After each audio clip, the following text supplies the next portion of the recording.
Untuk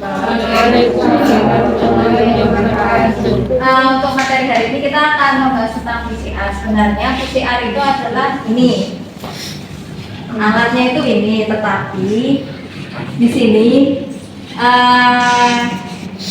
belum dioperasikan. Maksudnya belum dioperasikan, kita belum ada reagennya. Kemudian untuk preparasi sampelnya ini ruangan juga belum memenuhi syarat. Jadi untuk praktek PCR-nya kita hanya melalui video saja ya. Jadi nanti kalian pahami atau kita pahami terlebih dahulu terkait dengan prosedurnya. Karena PCR itu sendiri PCR ini biasanya sering digunakan untuk identifikasi molekuler atau sering disebut dengan identifikasi molekuler. Kepanjangannya di sini adalah polymerase chain reaction. Artinya di sini adalah reaksi rantai dari materi genetik. Untuk materi genetiknya ini ada apa aja? Materi genetik bakteri, materi genetik organisme. DNA, RNA. Nah, materi genetiknya itu bisa DNA atau RNA, kemudian diperbanyak, di copy atau digandakan dengan menggunakan enzimnya ini, enzim polymerase. Makanya PCR itu sering disebut dengan penggandaan rantai materi genetik DNA atau RNA dengan menggunakan enzimnya adalah enzim polymerase. Untuk enzim polymerase ini nanti tergantung, kalau misalnya materi genetiknya adalah DNA ya berarti nanti ada tambahnya DNA polymerase, atau kalau RNA polymerase. Jadi enzim inilah nanti yang akan menggandakan atau memperbanyak jumlah materi genetiknya. Untuk dinyalakan PCR kita itu sebenarnya bisa, tetapi untuk pengoperasiannya belum bisa karena ada passwordnya dan passwordnya itu kami lupa, jadi itu ya. Kita pelajari caranya aja. Nah, di sini untuk tekniknya tadi adalah perbanyakan amplifikasi. Jadi mengcopy jumlah dari materi genetiknya. Nah, untuk materi genetik itu sebenarnya materi genetik dari setiap organisme itu paling sering adalah DNA. Untuk RNA itu sendiri hanya ditemukan di beberapa virus saja. Seperti itu. Nah, nanti akan dibahas di materi biologi molekuler sel. Nah, di sini untuk teknik PCR yang sering digunakan itu ada enzim DNA, kemudian DNA polymerase karena targetnya itu adalah DNA. Kemudian kalau yang RNA tadi ada enzimnya RNA polymerase.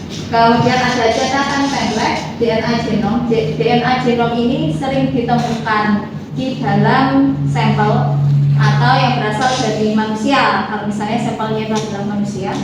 Kemudian ada primer oligonukleotida. Primer oligonukleotida itu ada zaman SMA. Oligonukleotida itu ada ATCG, adenin. Yang IPA ini, ada ingat nggak? T-nya apa? ATCG adenin, timin, SC-nya apa sih? Saya IPA atau SC? Perbaikan betul. Yang itu adalah biologi DNA. Kita nggak tahu apa. Adenin, guanin, timin. C-nya apa?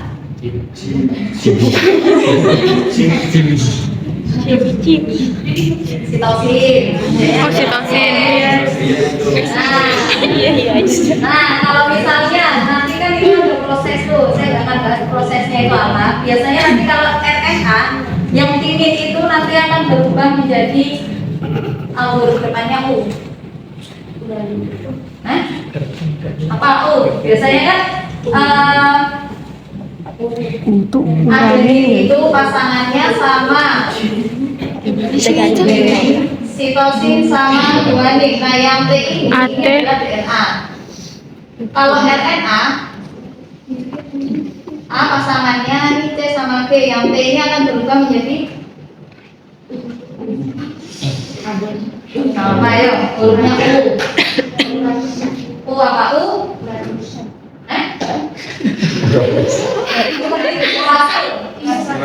Ya, Dari jari ini.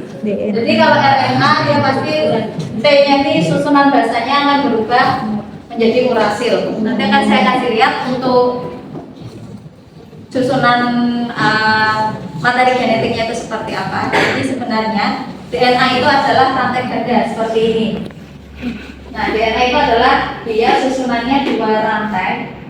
Nah, masing-masing rantai ini nanti ada nukleotidanya. Misalnya ini A, berarti pasangannya T, adenin, timin, sitosin, guanin, dan seterusnya seperti itu. Untuk rantainya biasanya itu adalah 5 aksen ke 3 aksen. Jadi dia akan dimulai untuk susunannya itu dari 5 aksen ke 3 aksen. Nah, untuk pasangannya biasanya tetap 5 aksen 3 aksen. Jadi dia arah berkebalikan. Jadi arahnya yang pertama dia arah ke kanan, yang selanjutnya arah ke kiri. Jadi harus 5 aksen ke 3 aksen. Ini adalah DNA genom atau DNA yang berasal dari sampel. Yang pertama itu, misalnya kita akan melakukan pemeriksaan DNA dari sampel air liur, misalnya gitu, bisa aja. Nah, nanti untuk mendapatkan DNA itu perlu dilakukan preparasi terlebih dahulu supaya kita dapat DNA-nya. Nah, dari preparasi itu nanti akan kita dapatkan satu pasang materi genetik seperti ini. Nah, susunannya nanti itu tadi dari A, B, C, D dan sebagainya itu. Kemudian dari prinsip PCR itu di sini nanti awalnya sampelnya adalah DNA genom, kemudian di sini nanti ada DNA primer. DNA primer itu adalah DNA yang ditambahkan dari sampel atau reagen yang ditambahkan di PCR tersebut. Kemudian ada nukleotida. Nukleotida ini tadi ada A, T, C, G. Kemudian di tahapan PCR ini nanti prosesnya awalnya dia nempel. Untuk rantainya ini nempel seperti ini, kemudian dengan dipanaskan dia akan terpisah di suhu tertentu, dia akan terpisah, kemudian nanti di tahapan atau akan mengalami denaturasi. Kemudian di tahapan selanjutnya ini nanti akan mengalami penempelan primer. Jadi primernya nanti akan nempel. Tujuannya penempelan primer ini adalah akan memandu nukleotida ini nanti dengan pasangan yang dari DNA genomnya ini. Jadi nanti dia akan, misalnya di sini ada C, G, T, ini nanti A, T, G, ini C, ini A.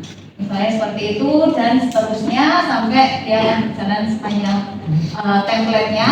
Kemudian setelah itu nanti akan terjadi proses elongasi pemanjangan. Jadi prinsip dari PCR itu adalah seperti tahapan dari transkripsi dan translasi. Jadi dia akan mengalami proses perbanyakan dan di sini akan terjadi beberapa tahapan. Ada denaturasi, penempelan atau annealing. Annealing ini adalah penempelan primer.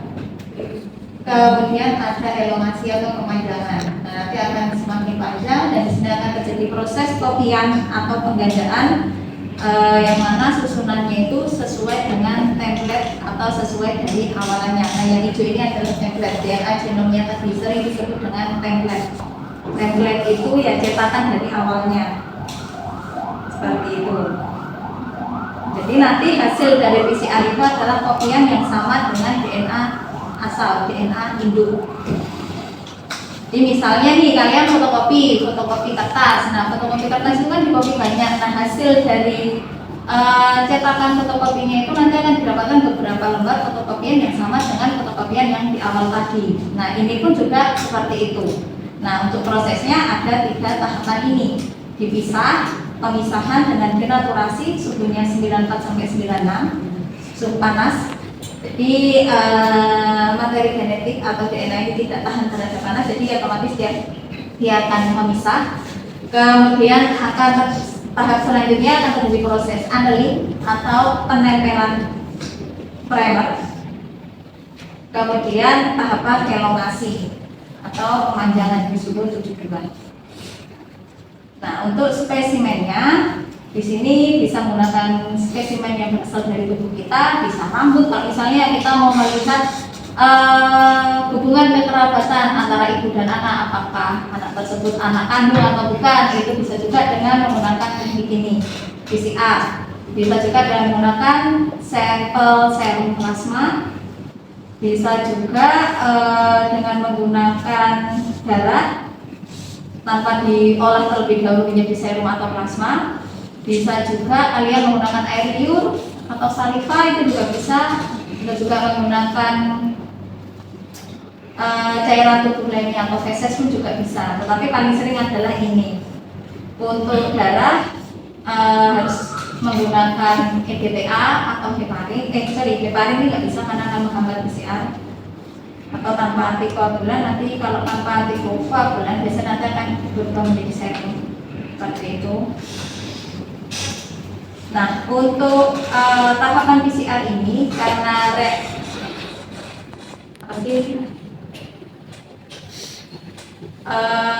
desain ruangannya itu harus tersendiri karena sering terkontaminasi dari materi genetiknya ini mudah terkontaminasi. Jadi di sini harus didesain 3 area. Jadi targetnya itu planningnya lab ini nanti akan dibuat akan diset menjadi 3 tempat yang nantinya akan digunakan untuk pemeriksaan molekuler. Rencananya seperti itu. Tapi ya kita lihat aja karena PCR-nya sudah ada tetapi belum beroperasi. Nah, untuk desain yang pertama atau desain ruangan yang pertama biasanya sering digunakan untuk preparasi sampelnya. Jadi kalau misalnya kita mendapatkan sampel darah, nanti diolah lagi menjadi serum. Kemudian dari serum itu akan ditambah reagen-reagen tertentu, kemudian akan dilakukan sentrifuge yang nantinya akan didapatkan 1 cup, ada ya di sini 1 cup kecil gitu nah. Nah, misalnya akan didapatkan 1 cup kecil seperti ini nanti berisi DNA dari sampel tersebut. Kemudian dari sampel ini nanti akan dibawa ke lab yang kedua atau akan dibawa ke area yang kedua. Di sini ada processing sampel dan akan terjadi penambahan reagen-reagen amplifikasi atau reagen-reagen dari PCR tersebut. Kemudian di area ketiga atau di lab bagian ketiga, di sini akan terjadi proses pembacaan. Jadi untuk amplifikasi atau perbanyakan dari PCR atau melakukan processing PCR-nya itu dengan membawa 1 cup sampel yang sudah ditambah dengan reagen, kemudian baru diletakkan di PCR-nya. Nanti akan dilakukan perbanyakan di dalam cup itu sendiri. Kemudian di lab ketiga itu nanti juga akan dilakukan deteksi atau analisis dari hasil perbanyakan dari PCR tersebut. Nah, untuk deteksi atau analisisnya ini biasanya sering digunakan dengan menggunakan elektroforesis. Nanti kalau waktunya sempat akan saya bahas tentang elektroforesis ini juga lebih rumit lagi prosedurnya seperti apa. Nanti kalau sempat, kalau masih ada waktu. Kalau enggak kita nanti cari waktu lagi. Jadi untuk melihat apakah produk yang atau hasil kopian yang kita perbanyak itu sesuai dengan template-nya atau sesuai dengan sampel yang kita inginkan, itu hasilnya dideteksi dengan menggunakan alatnya itu elektroforesis, sering disebut dengan elektroforesis. Atau bisa juga nanti ada pemeriksaan lanjutan dengan menggunakan Western blot. Biasanya Western blot itu sering digunakan untuk identifikasi protein, atau bisa juga dengan menggunakan Norton blot atau Shorten blot. Untuk Norton blot itu sering digunakan untuk RNA, sedangkan Norton blotnya untuk DNA. Seperti itu. Nah, PCR itu sebenarnya cuma kecil seperti ini. Nah, kalau yang kita itu kan agak gede karena kita itu lebih ke RT-PCR. Jadi dia tipe transmitase, jadi lebih agak modern lah dibandingkan yang ini. Jadi nanti untuk pembacaannya ini cup dari sampel itu tinggal dimasukkan ke sini, nanti akan memperbanyak dengan sendirinya. Nanti jaraknya biasanya seperti itu, baru diproses dengan menggunakan akan diatur misalnya 3 jam, kemudian settingan suhunya mau disetting berapa, kan tadi ada beberapa tahap untuk settingannya di sini karena di dalam alat ini akan terjadi 3 proses tadi. Yang pertama denaturasi di suhu 90-98. Kemudian yang kedua ada proses yang kedua ya penepelan atau handling. Kemudian yang ketiga elongasi, perpanjangan dari primer tersebut. Jadi di dalam satu alat ini nanti akan terjadi proses 3 tahap tadi yang nanti akan didapatkan cetakan akan didapatkan PCR itu dalam jumlah yang banyak. Nah, di sini untuk persiapan reagennya, yang pasti yang sering kita gunakan di sini ada primer. Primer itu yang akan memandu dalam proses pengurutan nukleotidanya. Kemudian ada buffer.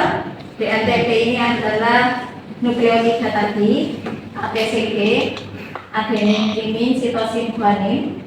Kemudian ada DNA polymerase atau thermostable DNA polymerase. Ini yang mana enzim ini tahan terhadap suhu tinggi, jadi dia tidak akan rusak untuk enzim tersebut.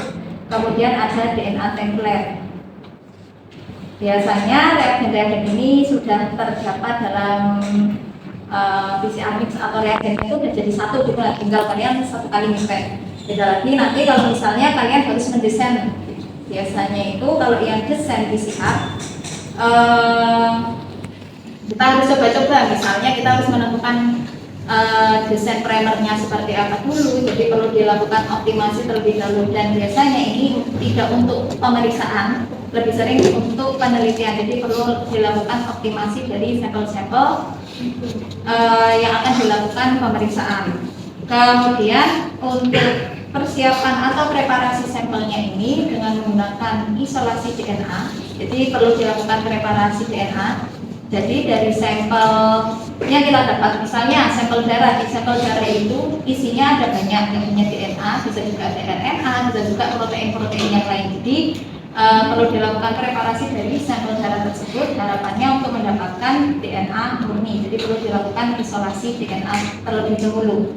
Kemudian setelah kita dapatkan isolasi DNA, biasanya nanti kalau misalnya kita akan mengetahui di sampel kita itu sudah terdapat DNA, ditandai dengan adanya warna keruh dan ada benang putih tipis, kayak benang warna putih tapi tipis di dalam sampel yang kita uji, misalnya seperti itu akan kelihatan.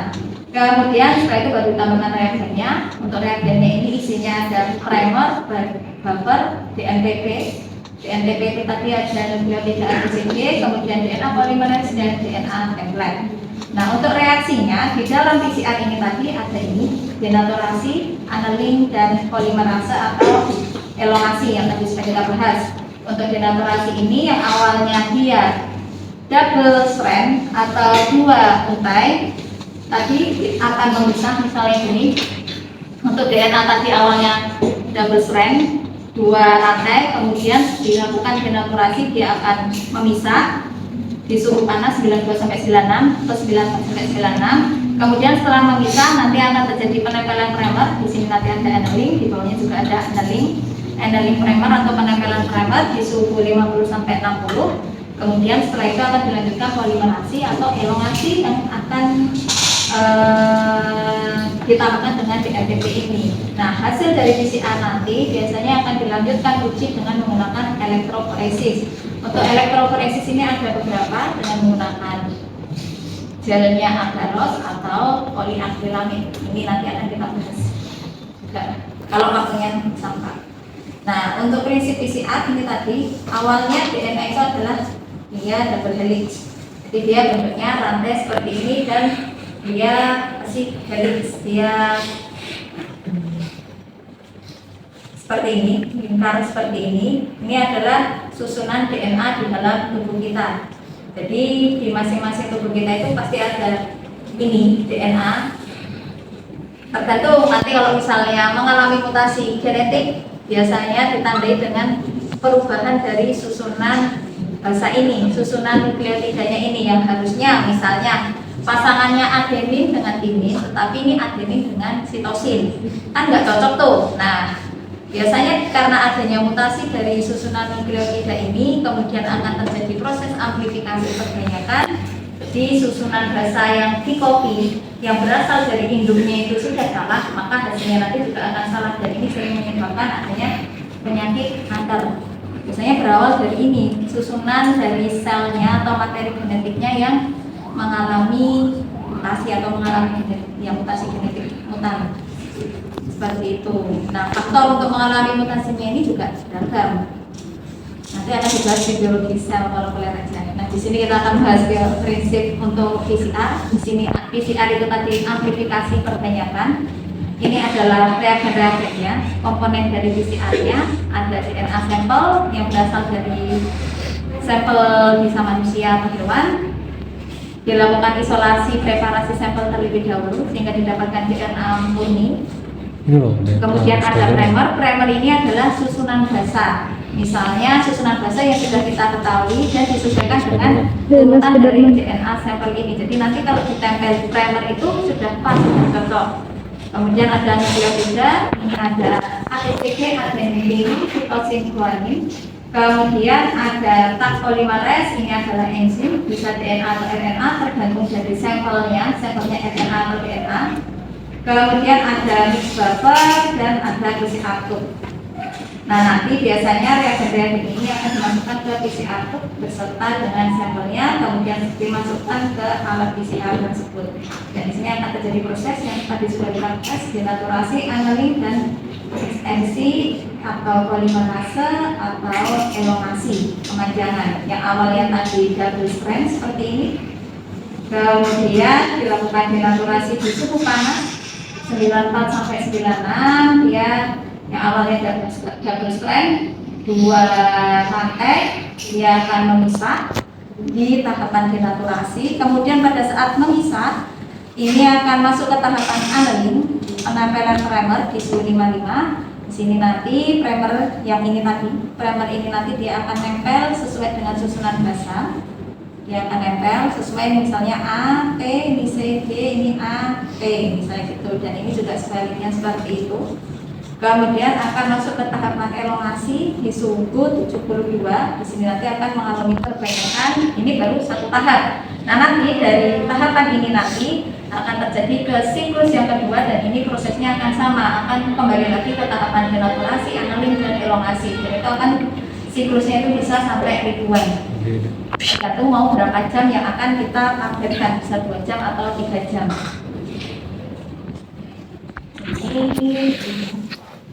Nah, untuk PCR itu sendiri yang mempengaruhi dari proses sensitivitas dan spesifitasnya. Sensitivitasnya ini dari tahapan pertama kali kita mendapatkan sampel dari isolasi DNA, karena isolasi DNA ini sering terjadi kontaminan seperti itu, jadi ini bisa berpengaruh ke pemeriksaan selanjutnya. Kadang kontaminannya itu bisa kontaminan dari mikroorganisme yang ada di udara, jadi bisa memicu hasil yang berbeda. Atau bisa juga DNA yang kita targetkan itu adalah DNA yang berasal dari tubuh kita, tapi karena dia kontaminan, bisa juga kontaminan dari materi genetik yang berasal dari mikroorganisme, misalnya seperti itu. Kemudian adanya penghambat atau inhibitor yang berasal dari sampel, kemudian pemilihan primernya yang tidak sesuai, jadi pada tahapan pengopian atau pengamplifikasinya itu tidak pas. Kemudian dipengaruhi oleh cara deteksi dari hasil amplifikasinya.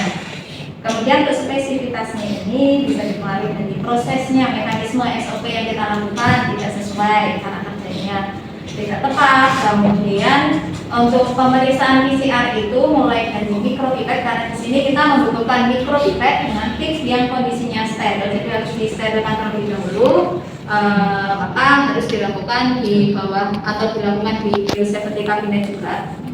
Jadi benar-benar harus dilakukan secara steril. Kemudian pemilihan primernya juga dan cara deteksi amplifikasi. Sedangkan kelemahannya untuk PCR ini dia tidak bisa membedakan sampelnya itu atau mikroorganisme yang terdapat dalam sampel itu masih hidupkah atau sudah mati. Karena yang kita deteksi itu adalah DNA-nya, bukan mikroorganismenya. Jadi DNA itu hanya ditemukan di dalam mikroorganisme. Kalau mikroorganismenya mati, otomatis masih ada DNA di dalam mikroorganisme tersebut. Seperti itu. Sama halnya kalau misalnya nih, waktu pemeriksaan atau pas saat COVID. Nah, COVID itu kan dulu sempat booming tuh. Booming sampai sekarang. Nah, kalau pas COVID itu kan sempat pemeriksaan PCR, kalian sudah dinyatakan sembuh, maksudnya kalian sudah merasa sehat seperti itu, tetapi pada saat dilakukan pemeriksaan molekuler dengan menggunakan PCR, seperti itu dilakukan swab di bagian nasofaring, kemudian dilakukan identifikasi molekuler, ternyata masih ditemukan adanya si virus tersebut. Karena Bisa dikatakan virusnya itu sudah mati, tetapi materi genetiknya masih dapat dideteksi dengan PCR. Jadi kelemahannya kemarin itu kita sudah merasa sehat, kemudian Tapi emang udah PCR sehat, juga kan? sudah Iya kan? sudah Udah sembuh sehat, kan kemudian itu? kita juga Yakin. sudah nggak anosmia, sudah bisa menghirup bau-bauan misalnya seperti itu. Ternyata dicek dengan menggunakan PCR kadang bisa memberikan hasil positif palsu. Ya harusnya kan negatif, jadi hasilnya lebih ke positif Jadi ini palsu. akurat ya? Seperti itu. Nggak ada yang akurat, Kemudian tidak ada yang sempurna. yang mana sampelnya Kasihan itu banget ya, adalah udah nggak ada. DNA. Nah, kemudian ini ada kalau misalnya sampelnya itu adalah materi genetiknya RNA, maka di sini RNA ini harus diubah terlebih dahulu ke DNA. Nah, untuk pengubahannya dari RNA ke DNA ini biasanya dengan menggunakan enzim reverse transkriptase dari RNA ke DNA. Ini untuk materi genetik yang virus-virusnya itu RNA, biasanya nanti akan diubah menjadi komplementer DNA dan menggunakan enzim ini. Pokoknya kalau yang di biologi molekuler ini yang ada ase-asenya itu menunjukkan suatu enzim. Ya, jadi reverse transkriptase inilah yang akan berperan untuk mengubah RNA menjadi DNA. Dan untuk RT-PCR ini ada beberapa alat PCR itu yang di dalam alatnya langsung otomatis merubah dari materi genetik RNA ke DNA, tetapi ada juga yang harus diubah secara manual, jadi harus kita pipet secara manual terlebih dahulu. Seperti itu. Nah, hasilnya ini tetap harus dilakukan pemeriksaan lanjutan dengan menggunakan elektroforesis. Elektroforesis itu tadi bisa dengan menggunakan gel agarose atau poliakrilamid. Prinsipnya sama untuk RT-PCR itu, yang membedakannya hanya adanya penambahan enzim reverse transkriptase yang berfungsi untuk mengubah RNA menjadi DNA atau cDNA atau komplementer DNA, dan adanya RNase inhibitor. Sampelnya ini bisa dari isolasi RNA, biasanya sering ditemukan di virus. Misalnya virus itu virus COVID, bisa juga virus influenza yang materi genetiknya adalah RNA. Kemudian dilakukan tahapannya sama, prosesnya sama dengan cara denaturasi, annealing dan formasi untuk PCR tersebut. Yang membedakannya hanya di PCR mixnya atau di reagen yang digunakan. Ini ada videonya. Nah, silakan. Ica, bisa kalau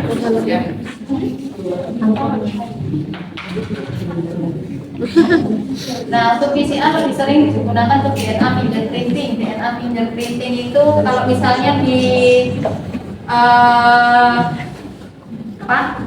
kasus yang di misalnya pasti yang di polisi-polisi itu. Nah, jadi itu juga bisa. Kemudian dari DNA fingerprint sidik jari. juga bisa ke kasus kematian itu juga biasanya dengan PCR. Ini sampelnya tulang kalau untuk yang orang sudah meninggal, atau rambut juga bisa. Ini targetnya adalah kopian DNA. Ya, buku juga bisa. Untuk teknik PCR-nya di sini adanya perubahan atau pengaturan dari suhu. Sampelnya biasanya nanti dimasukkan ke dalam tub seperti ini, kemudian ada DNA, primer, nukleotida yang berupa ATCG tadi, adenin, timin, sitosin, guanin, dan ada polimerase yang berfungsi untuk proses pemanjangan materi genetik, kemudian dimasukkan ke alat PCR-nya. Di sini nanti akan terjadi 3 tahapan tadi.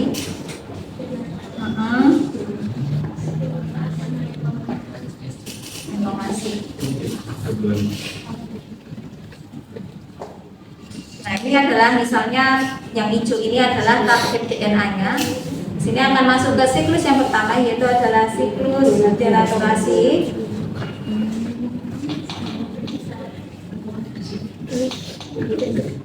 Nah, ini adalah enzim polimerase atau DNA polimerase yang mana fungsinya ini nanti dia yang akan melakukan pemanjangan materi genetik nukleotidanya sesuai dengan urutan bahasa yang terdapat pada template.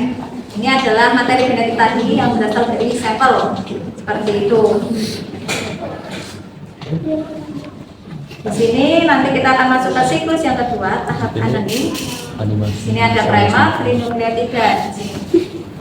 Nah, ini sesuai dengan susunan bahasanya, AT, adenin dengan timin dan sebagainya sampai CG, sitosin dengan guanin, dan yang di bawah juga seperti ini.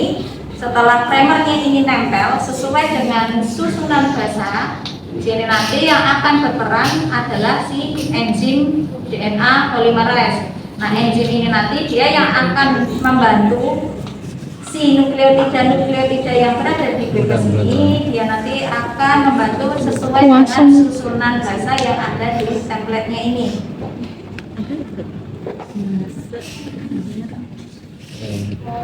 Nah, pada tahap pemajangan di sini nanti nukleotida yang ada dulu nanti akan disesuaikan dengan Anjir, tukang kopi. bahasa yang berasal dari template-nya.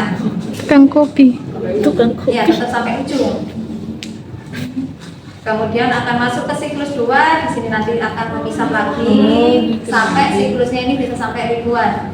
Kemudian tahap annealing, di sini penempelan primer.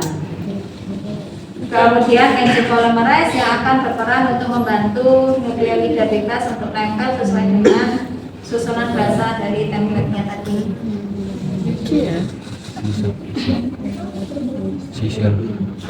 Kemudian masuk ke siklus 3 dan seterusnya. Kayak dia Mario.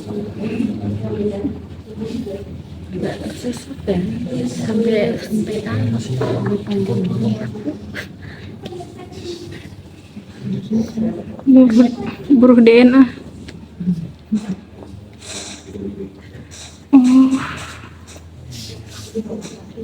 Nah, ini anggap aja siklusnya hanya 3, jadi didapatkan kopian DNA-nya itu adalah 2, kalau siklusnya 4 adalah 8. Ini nanti ada bilangannya. Untuk perhitungannya seperti ini nih. Untuk hitungannya dari kopian target DNA, kita mau lihat nih DNA hasil kopiannya itu rumusnya pakai 2N min 2N, 2 pangkat N kurangi 2N, N-nya ini adalah jumlah siklusnya. Kalau misalnya siklusnya ini adalah 5, 2 pangkat 5 dikurangi 2 kali 5, 2 pangkat 5 itu 16 dikurangi 2 kali 5 10. Iya enggak? 2 pangkat 5 tuh 2 pangkat 3 itu 2 kali 2 32. 32. Oh ya, 2 pangkat 5 32 dikurangi 10 jadinya ada 22. Kemudian untuk panjang fragmen DNA-nya ini dengan menggunakan 2N, 2 kali N, 2 kali 5. Jadi panjang DNA kopiannya itu ada 10.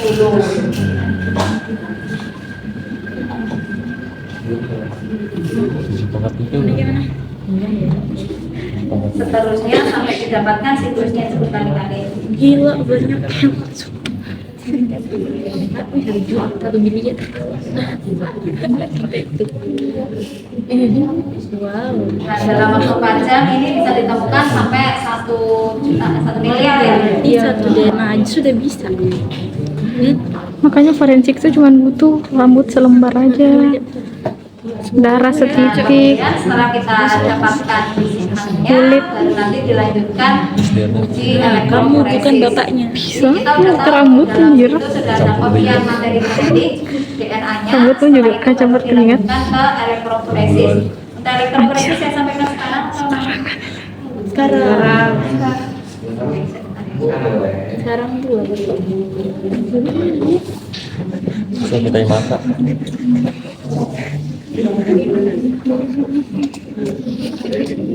Ini yang nanya tadi bisa nggak pakai buluan, cek DNA. Bisa nggak pakai buluan? Cek DNA.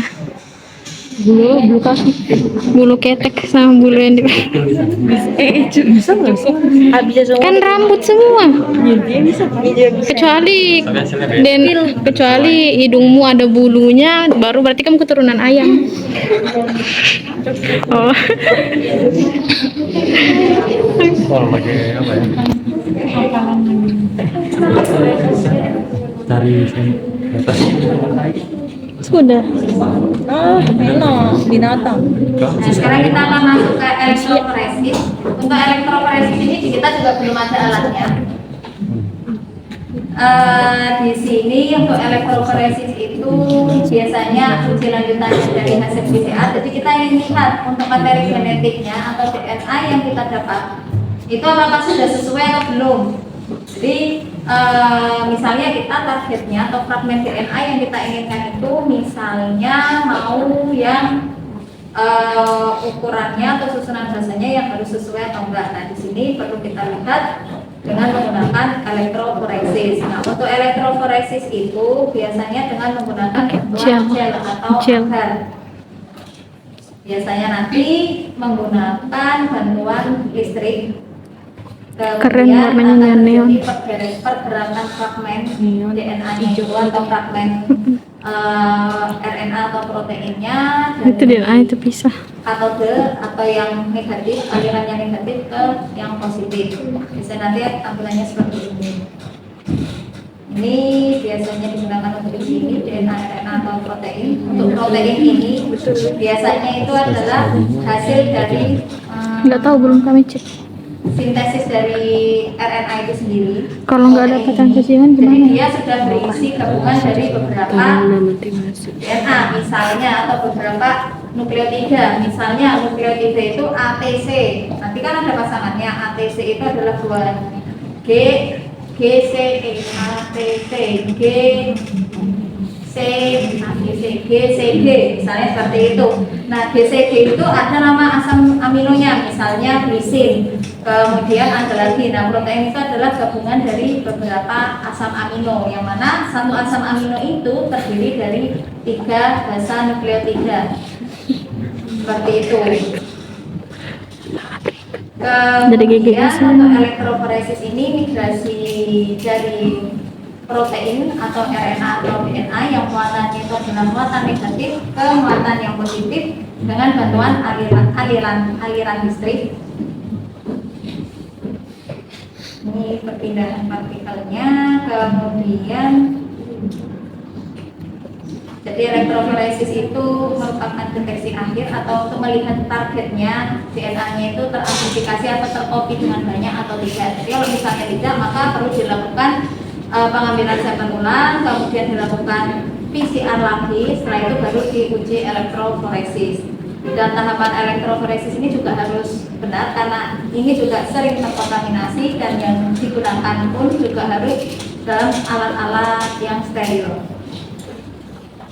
Nah, untuk pergerakannya itu dari fragmen yang ukurannya atau size-nya itu dari yang berat atau yang besar ke kecil. Jadi semakin kecil ukurannya maka akan semakin cepat pergerakannya. Di sini akan kita bahas untuk elektroforesis itu ada elektroforesis gel agarose sama atau sering disebut dengan horizontal, sama elektroforesis vertikal yang sering disebut dengan SDS patch atau SDS poliakrilamid. Nah, untuk SDS patch ini lebih sering digunakan untuk uji lanjutan PCR. Sedangkan kalau yang gel agarose ini lebih sering digunakan untuk analisa DNA saja. Jadi hanya pemeriksaan DNA saja. Nah, untuk elektroforesis gel agarose di sini gelnya itu berupa agarosa.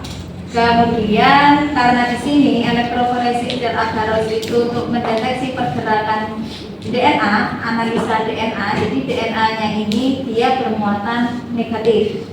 Jadi nanti DNA-nya di sini dia akan bergerak karena pergerakannya itu dari negatif ke positif, jadi akan menuju ke yang positif. Dan perpindahannya ini dilihat dari pergerakan ukurannya. Dan susunan dari gel agarose-nya seperti ini, dia berpoli-poli. Jadi poli-polinya ini nanti biasanya yang akan memisahkan fragmen DNA dari hasil PCR-nya. Jadi menyesuaikan dengan ukuran dari DNA tersebut. Semakin kecil maka dia akan semakin cepat melewati ini poli-polinya tersebut sehingga lebih cepat menuju ke kutub positif. Kalau dia ukuran fragmen DNA-nya besar, maka dia akan semakin lambat, jadi tergantung. Jadi dia bisa jadi menuju kutub positifnya ini pergerakannya lebih lambat. seperti itu. Nah, untuk perpindahan proteinnya itu yang kecil akan semakin lebih cepat dibandingkan dengan yang besar, dan hasil dari elektroforesis gel agarosnya tampilannya nanti akan seperti ini, sering digunakan untuk DNA fingerprinting. Jadi di sini nanti dia akan berupa pita-pita. Biasanya nanti akan diberi warnanya itu akan berbentuk warna biru, dan yang hitam ini biasanya berupa agar-agar. Jadi dia agar-agar bening gitu nah. Gelnya itu seperti ini. Kemudian untuk yang nomor satu, biasanya ini dia berperan sebagai marker. Maksudnya marker di sini adalah protein yang sudah diketahui berat molekulnya. Jadi misalnya yang nomor satu ini sudah diketahui 10 kilodalton. Kemudian yang nomor 2 misalnya 25 dan seterusnya. Jadi untuk sampel-sampel ini yang berada di nomor 2, 3, 4, 5 biasanya nanti dia akan menyesuaikan dan nanti akan timbul garis-garisnya. Kalau misalnya dia ada di tengah-tengah ini berarti kira-kira saja di antara 10 sama 25 mungkin ini adalah 20 kilodalton. Kemudian yang B dan C seperti ini. Jadi hasilnya dilihat dari ini. Hasil pita yang ditimbulkan. Atau bisa juga dia tampilannya seperti ini. Kalau yang ini harus menggunakan sinar UV. Jadi dengan bantuan sinar UV nanti dia akan berpendar untuk timbulan pitanya semakin tebal warna atau pantulan sinarnya. Nah itu akan menunjukkan dia keberadaan dari si pita tersebut. Sama halnya dengan yang ini. Ini juga seperti itu. Nah untuk reagen-reagennya, di sini untuk elektroforesis gel agaros ini menggunakan buffer elektroforesis.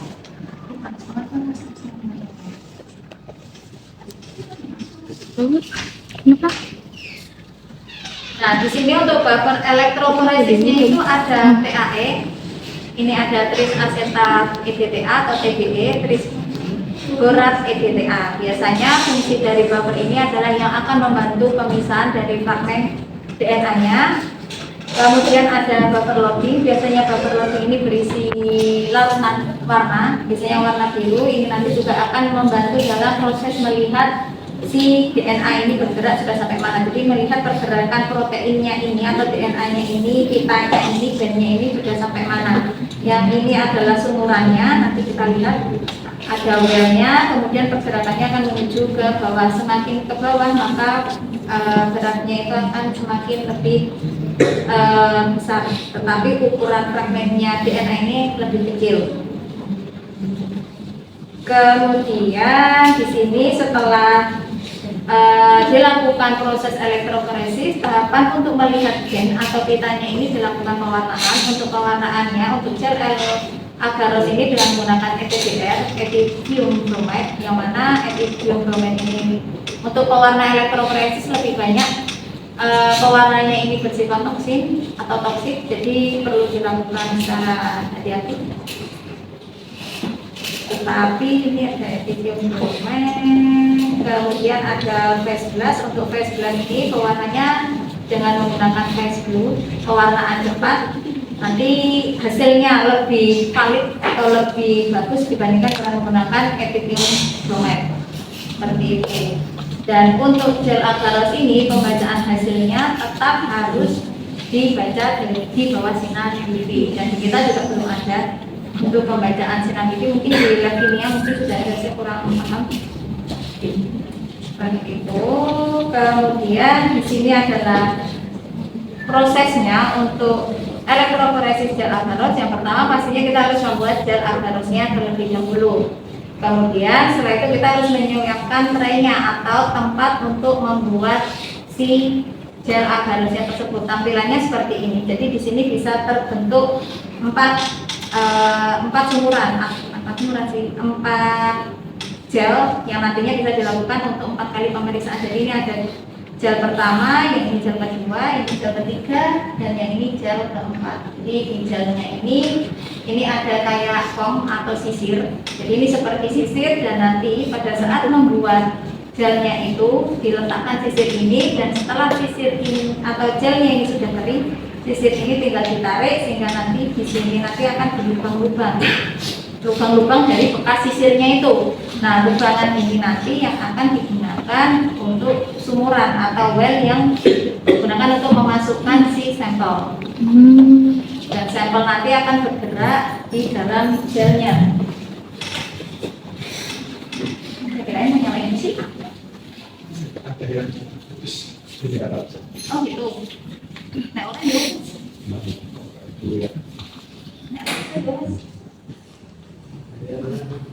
Seperti itu. Jadi pada saat memasukkan gelnya, gel agarose ini juga tetap harus dalam kondisi ya tetap steril. Tetapi pada saat menuangkan juga harus diusahakan di bagian sisirnya ini harus terisi dengan penuh dan jangan ada gelembung, karena dengan adanya gelembung pasti akan menyebabkan atau akan mempengaruhi hasil pembacaan.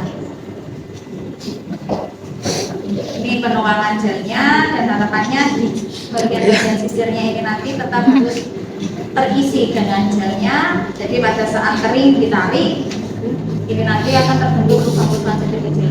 Nggak nyala ya mas? Karena nggak tahu passwordnya. Cuma nyalakan.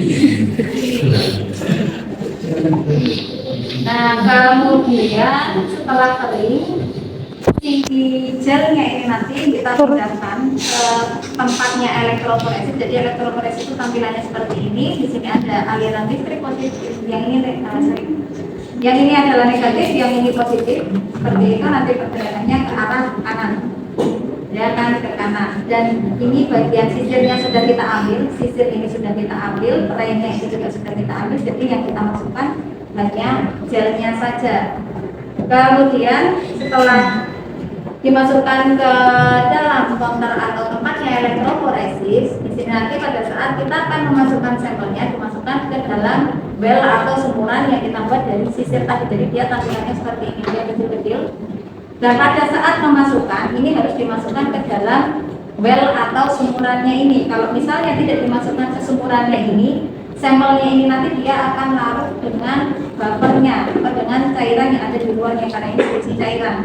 Dan di bagian dalamnya itu adalah agar-agarnya, yang mana agar-agarnya ini terdapat lubang-lubang seperti ini. Ini dimasukkan sampelnya di dalam lubang ini semuanya. Kita makan buffer, setelah itu baru dimasukkan sampel ya seperti ini. Jadi nanti hasilnya akan seperti ini ya. Setelah dilakukan pewarnaan dengan ETBR, ethidium bromide, tampilannya akan berupa band atau pita. Ya, untuk masing-masing pita ini sudah diketahui dari berat molekulnya, kilogram-nya berapa untuk masing-masing band atau pita tersebut. Dan biasanya dilihat dari markernya yang sebelah kiri ini. Sebelah kiri ini sudah kita ketahui ukuran dari protein tersebut. Dan ini untuk melakukan tes paternitas, tes hubungan kekerabatan untuk melihat hubungan dari ibu anak dengan yang anak laki-lakinya, misalnya seperti apa, ada kesamaan atau tidak dari susunan band dari orang tuanya, seperti itu. Apakah anak kandung atau anak temu atau Nah, diambil dari tempat. Sering kau ngata ya, ikut begitu cok. Ambil di tong Kemudian kita sampah. akan masuk ke elektroforesis yang tahap kedua. Bukan tahap kedua, di elektroforesis jenis lain. Di sini dengan menggunakan SDSP. Ini sama dengan menggunakan gel juga, tetapi gel yang di sini adalah gel yang berbeda. Jadi SDSP ini bisa sodium geodesil sulfat poliakrilamid gel. Nah, gelnya adalah si poliakrilamid.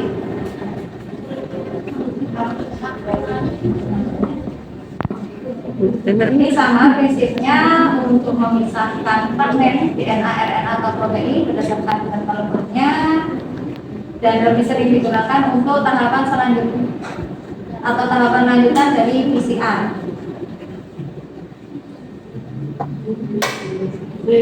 Nah, sekarang kita akan bahas dari SDS-nya terlebih dahulu, sodium geodesil sulfat. Nah, sodium geodesil sulfat ini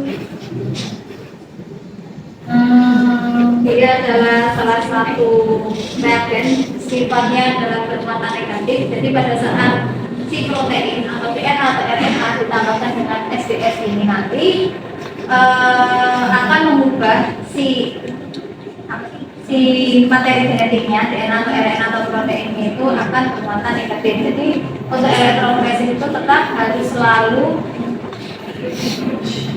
dari positif ke dari negatif ke Positif. pergerakannya.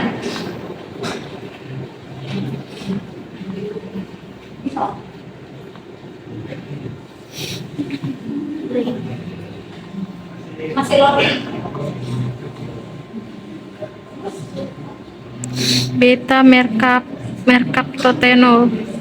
Nah, kemudian di sini karena sampelnya itu bisa DNA, RNA atau protein, maka untuk tahapannya itu perlu ditambahkan dengan SDS terlebih dahulu.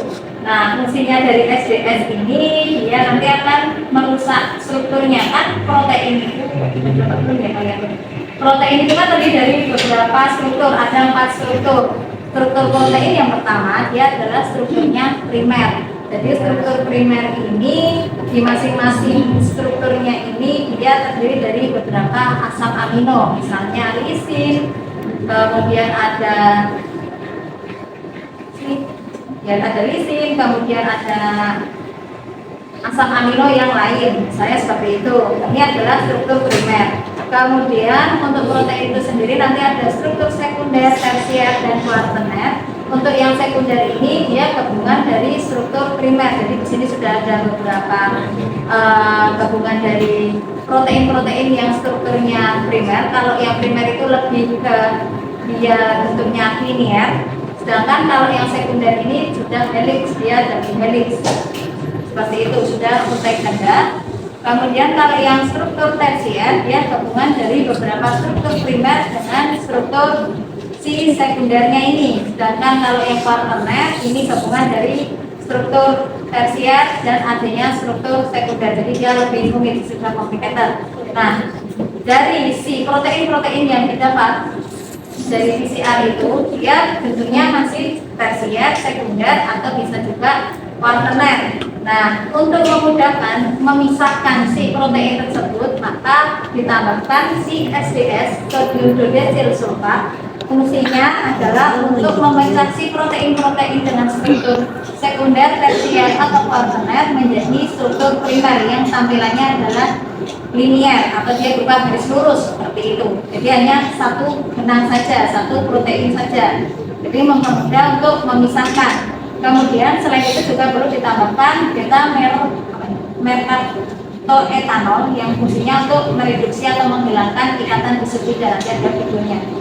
Nah, hasilnya nanti akan didapatkan proteinnya, strukturnya primer dalam bentuk linear berupa garis lurus. Kemudian muatannya si proteinnya ini adalah negatif. Karena untuk elektroforesis pergerakannya dari negatif ke positif ya, yang perlu diingat. Nah, untuk struktur atau muatannya seperti ini, dia bisa positif, negatif, dan gabungan beberapa.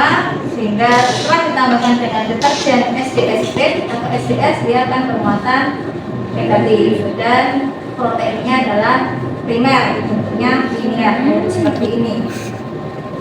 Kemudian kita akan setelah SDS kita akan bahas tentang gelnya poliakrilamid gel elektroforesis. Jadi ini berupa gelnya. Jadi perlu ditambahkan terlebih dahulu atau sebelum atau setelah kita preparasi sampelnya perlu dilakukan pemeriksaan atau pembuatan gel terlebih dahulu sehingga mempermudah. Untuk gelnya dia sama, dia bentuknya pori-pori seperti dengan gel agaros yang tadi sudah kita tunjukkan. Yang gel agaros dia berpori-pori, poros. Kemudian adanya penambahan ini akrilamid dan metilen bisakrilamid.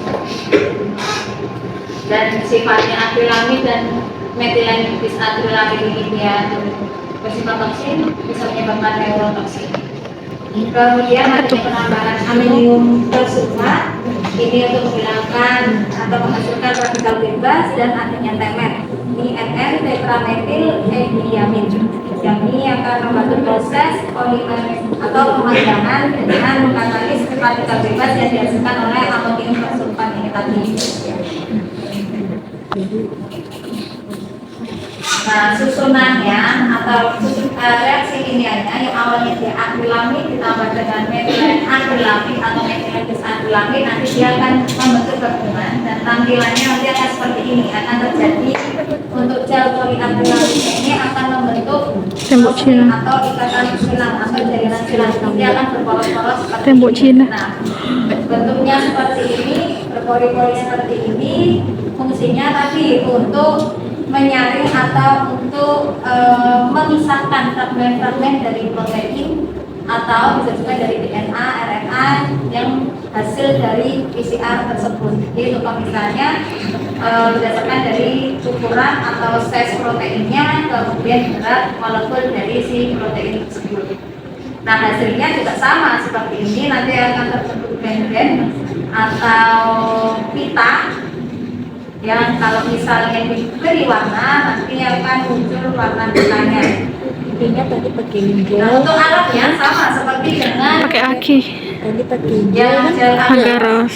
Sampel DNA. ini yang membedakan Sama. dia menggunakan glass plate-nya itu terpisah, kemudian ada box atau sisirnya dan ada spacernya atau pemisahnya. Spacernya nanti ada hidungnya, kemudian ini ada tempat elektroforesis karena SDS-nya ini pergerakannya berbeda dengan gel agaros. Kalau gel agaros tadi dia horizontal, kalau yang ini dia vertikal, jadi dari atas ke bawah.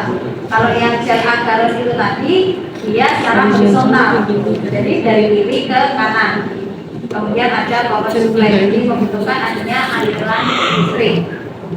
Nah, untuk persiapannya sebelum kita membuat gelnya, jadi di sini perlu di setting atau dibuat terlebih dahulu pembuatan gelnya, tempat pembuatan gelnya. Jadi perlu ditambahkan spacernya, kemudian perlu ditambahkan plate-nya terlebih dahulu. Di sini sudah ada cetakannya, jadi nanti sudah diplekan. Setelah itu baru ditambahkan sisir, kemudian kita buat larutan gelnya dimasukkan, kemudian setelah kering atau setelah padat baru diambil sisirnya. Setelah diambil sisirnya dimasukkan ke cetakan SDS batch-nya, kemudian dialiri listrik. Ini untuk pembuatan gelnya tadi.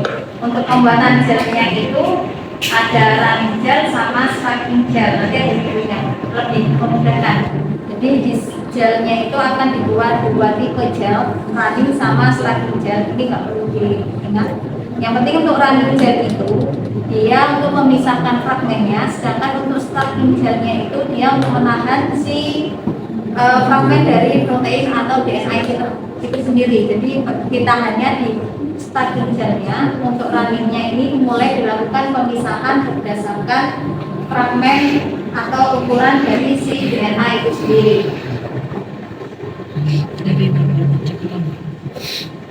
Kemudian untuk pewarnaannya, di sini kita menambahkan tokopenon dulu untuk memberi warna sampel.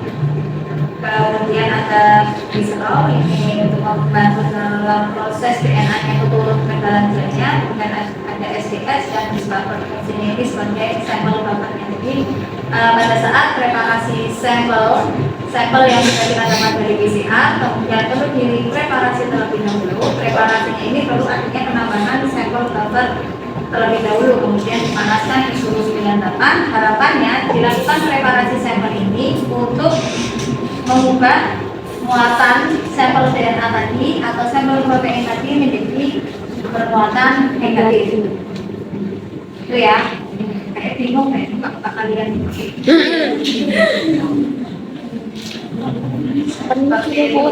Iya. Ya, jadi tahapan awal untuk SDS itu atau untuk gel agaros itu tetap kita harus membuat gelnya terlebih dahulu. Kemudian tahapan yang kedua perlu dilakukan preparasi sampelnya, baik itu gel agaros maupun untuk yang SDS batch. Nah, yang membedakan nanti adalah komposisi dari sampel buffernya atau buffer yang akan digunakan untuk sampel tersebut. Nah, pada saat preparasi ini tetap sampel harus ditambahkan dengan sampel buffer Tujuannya untuk mengubah muatan dari sampel tersebut menjadi muatan negatif atau mengubah materi DNA, RNA atau protein menjadi negatif. Kemudian setelah itu baru dimasukkan ke dalam gel yang sudah kita buat, kemudian dialirkan ke listrik sehingga nanti akan didapatkan fragmen-fragmen yang sudah terpisah. Nah, pada saat reparasi perlu dipanaskan 95 selama 4 menit. Kemudian setelah dipreparasi baru dimasukkan ke gelnya dan dilakukan selama 1,5 jam dengan 100 volt. Tujuannya supaya fragmen itu akan terpisah. Dan setelah itu baru dilakukan pewarnaan gelnya. Jadi di dalam preparasi sampel itu ada pewarna yang disebut dengan bromophenol dulu, sedangkan untuk pewarnaan gelnya dengan komasi blue atau komasi brilian dulu atau silver stacking seperti itu. Jadi ada dua jenis pewarnaan dari gel tersebut. Jadi untuk pewarnaan dari sampel buffer dengan bromophenol dulu, untuk pewarnaan gelnya ini ada JSB, komasi brilian blue atau staining silver atau pewarnaan silver. Biasanya yang pewarnaan silver ini lebih sensitif dibandingkan dengan komasi blue. Nah, ini untuk yang SDS batch, jadi ini sumurannya, nanti sampel dimasukkan ke sumurannya ini, dan di dalam gel poliakrilamid ini terbagi menjadi dua, starting gel sama running gel. Jadi nanti dia akan bergerak ke ukuran protein yang lebih kecil. Dan ini pada saat dimasukkan, jadi warnanya sudah biru. Tujuan warna biru ini untuk mempermudah kita pada saat kita memasukkan ke welnya ini, karena si gelnya ini warna mint. Jadi untuk memberi tanda sudah masuk atau belum. Kalau misalnya tidak masuk ke welnya, biasanya nanti warna birunya akan larut ke larutan buffer yang ada di luarnya seperti ini. Seperti itu. Nah, tampilannya nanti seperti ini. Jadi di bagian ladder markernya ini sudah diketahui kilodalton atau ukuran dari si protein tersebut. Jadi disamakan apakah sudah sesuai atau belum. Dan nanti setelah itu bisa dilakukan pembuatan grafik, dihitung regresinya. Ini ada videonya. Ini videonya juga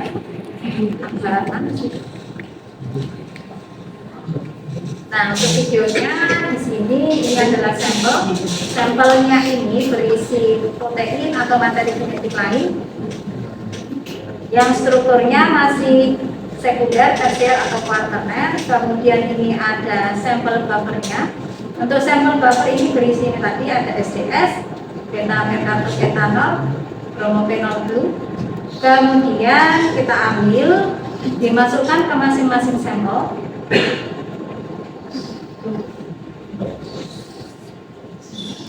Setelah itu baru kita inkubasi di suhu 95. Tujuannya apa? Nanti dilakukan inkubasi selama 95. Denaturasi. Denaturasi. Denaturasi. Kalau di sini nggak ada denaturasi. Denaturasi itu kan memisahkan. Nah, kalau ini dipanaskan di suhu 95. Apa kalau SDS batch tadi? Kalau yang di PCR itu kan ada 3 tahap, denaturasi, analin, sama elongasi. Itu fungsinya kan untuk memisahkan si materi genetik kita dan untuk memperbanyak atau melakukan pengamplifikasian kopian dari si DNA tersebut. Nah, kalau di SDS batch setelah kita tambahkan sampel buffer, kemudian dipanaskan di suhu 95, jadi dia akan mengubah menjadi mengubah si sampel ini DNA atau protein atau RNA yang awalnya muatannya itu beragam, dia akan diubah menjadi bermuatan negatif. Seperti itu. Selain diubah, juga akan mengubah struktur dari si protein tersebut yang awalnya dia sekunder, tersier atau kuaterner akan berubah menjadi struktur primer. Dan di sini untuk struktur proteinnya itu kan ada beberapa ikatan peptida, kemudian ada ikatan sulfida, ada ikatan hidrogen, hidrofobik dan sebagainya. Dan di sini nanti akan diubah atau akan dihilangkan dengan menggunakan SDS atau deterjen sodium berdesulfat. Kita akan mengubah struktur dari si protein tersebut. Kemudian untuk ikatan si disulfidanya ini akan dihilangkan oleh phenolphthaletanol. Seperti itu. Jadi struktur dari si proteinnya ini nanti dia akan berubah struktur primer dan muatannya negatif.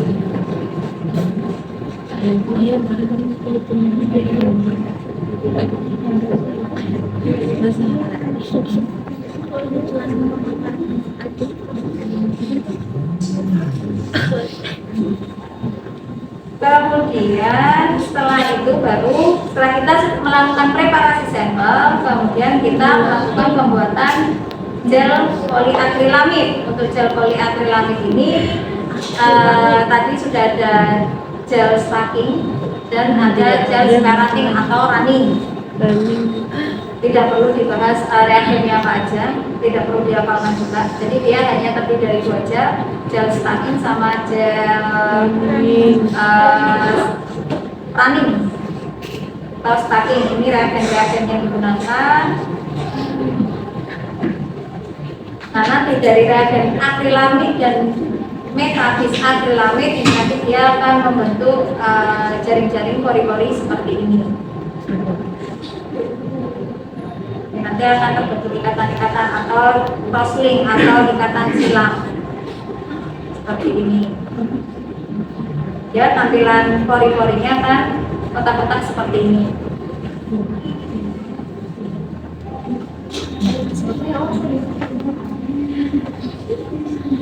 Kemudian kita membuat gel runningnya setelah kering, baru ditambahkan dengan gel stackingnya. Setelah itu ditambahkan dengan kom atau sisir di dalamnya. Setelah kering baru kita ambil komnya.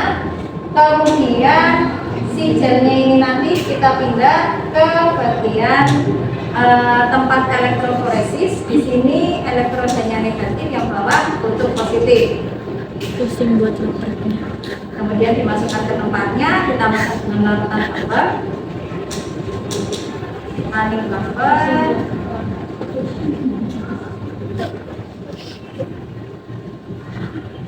Setelah itu baru kita tambahkan sampelnya ke dalam sumuran ini. Di sini ada protein ladder, yang mana protein ladder ini sudah kita ketahui ukuran dari protein tersebut.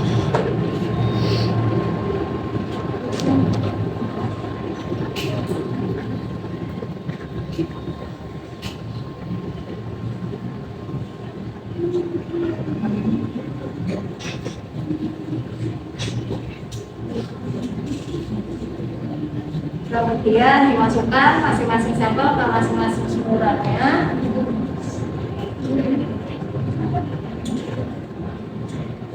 Dan harus benar-benar masuk ke sumuran. Kemudian ditutup dan dilakukan running selama 1,5 jam sampai seperti itu.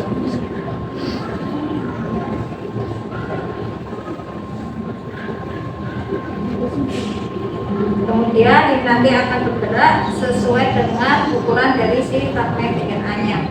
Di sini tadi pada saat di tahapan pergerakannya seperti ini,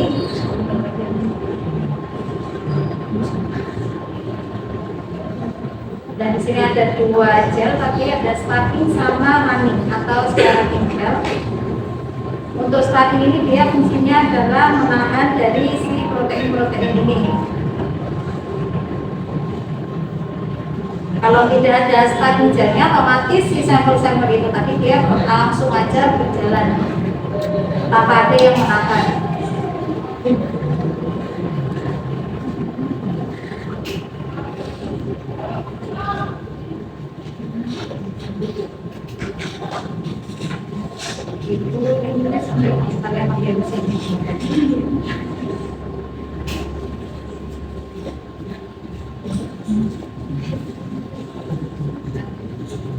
Nah, stacking gel, kemudian nanti yang runningnya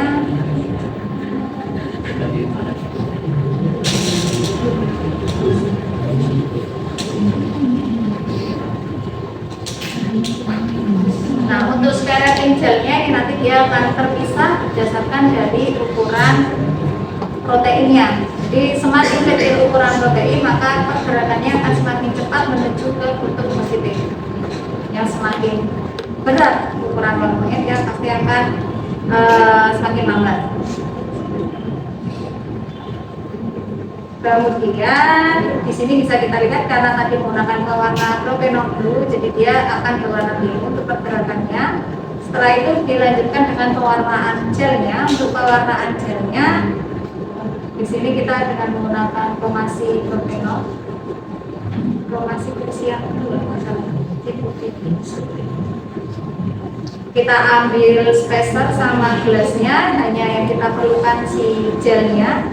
Kemudian gelnya ini kita ambil, kita letakkan pada tray atau nampan yang sebelumnya sudah diberikan larutan pewarna. Kemudian kita diamkan kurang lebih selama setengah jam 1 menit. Setelah itu nanti akan timbul band-bandnya atau pita-pitanya seperti ini, dan yang sebelah kiri ini tadi. Ini tadi adalah protein ladder yang sudah diketahui berat molekulnya. Kemudian yang 1, 2, 3 ini adalah sampel-sampelnya disesuaikan dengan ukuran dari protein ladder ini sendiri. Seperti itu. Jadi prinsipnya untuk PCR itu tujuannya adalah untuk memperbanyak jumlah dari materi genetik atau dari sampel, yang mana enzim yang digunakan itu adalah enzim polymerase, bisa DNA polymerase atau RNA polymerase. Kemudian di proses PCR itu ada apa aja tadi? Tahapan di PCR. Denaturasi, annealing sama 94 sampai 96 untuk suhu denaturasi. Kemudian di tahapan selanjutnya, denaturasi ini prosesnya seperti apa? pemisahan. Pemisahan materi genetik. Kemudian annealing suhunya 50 sampai 60. 5556. Di sini terjadi proses Penempelan primer. ya, penempelan primer. Kemudian selanjutnya di tahap yang ketiga, Perpanjangan. Pengopian DNA itu. perpanjangan apa? Sampel template. Suhunya 72 derajat Celcius. Jadi di PCR itu ada 3 tahap seperti itu. Yang perlu kalian ingat adalah itu. Kemudian selanjutnya, setelah kita mendapatkan kopian DNA, untuk mendeteksi apakah sudah ada atau belum, atau sudah teramplifikasi atau belum, dilakukan uji lanjutan dengan elektroforesis. Untuk elektroforesis ini ada 2, dengan menggunakan elektroforesis gel agarose dan dengan menggunakan SDS, sodium berdesil sulfat poliastilamin gel elektroforesis. Jadi bisa dilakukan dengan 2 tahap seperti itu. Oke, untuk materi siang hari ini apakah dia ditanyakan? Pusing. Ini Gini aja. tolong Karena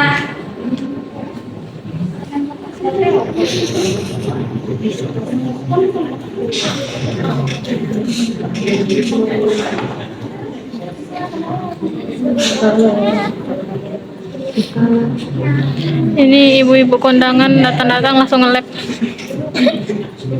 nggak bisa dilihat di kamera belakang kah? Di kamera depan bisa. Nggak bisa apa itu, nggak tahu kenapa. Nah, kayaknya setiap pengertian nggak bisa nggak sih? Beda tergantung. Oh ya. Coba apa yang mau? Coba apa yang nggak bisa? Bisa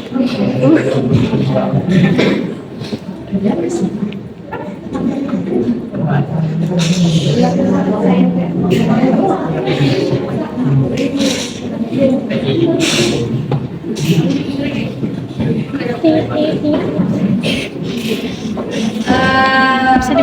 karena kita ini kan ada praktek, saya hanya menjelaskan. Jadi untuk melihat tingkat pemahaman,